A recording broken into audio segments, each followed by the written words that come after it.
আসসালামু আলাইকুম, সবাই কেমন আছেন? আলহামদুলিল্লাহ আমি ভালো আছি। তো আজকে আমরা রান্না করবো বেগুন দিয়ে, মাছ দিয়ে।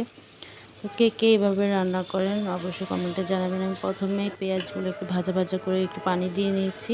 তারপর হলুদ, মরিচ, রসুন বাটা সব কিছু দিয়ে সম্পূর্ণ প্রথমে আমি মাছগুলো দিয়ে দিলাম। মাছগুলো ভালোভাবে কষিয়ে, হয়তো মাছের ভিতরে মশলা ঢুকে না, এজন্য আমি আগে মাছগুলো ভালোভাবে কষিয়ে নিলাম। তারপর আমি এখানে দিয়ে দেবো বেগুন। বেগুনগুলো দিয়ে হালকা একটু নেড়ে চেড়ে ব্যাস হালকা করে নাড়বো। তারপর এখানে ভালো করে এগুলো হয়ে মশলাটা একটু মাখা মাখা হবে। তারপর এখানে দিয়ে দেবো একটু পানি, যেন সিদ্ধ হওয়ার জন্য বেগুনগুলো।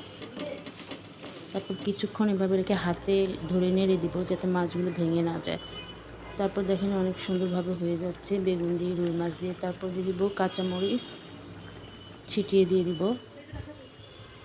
তারপর কিছুক্ষণ পরে দিয়ে দেবো ধনিয়া পাতা। ধনিয়া পাতা দিয়ে ব্যাস আমার বেগুন দিয়ে রুই মাছ রান্না হয়ে গেল। তো কেমন হয়েছে ভিডিওটি অবশ্যই কমেন্টে জানাবেন।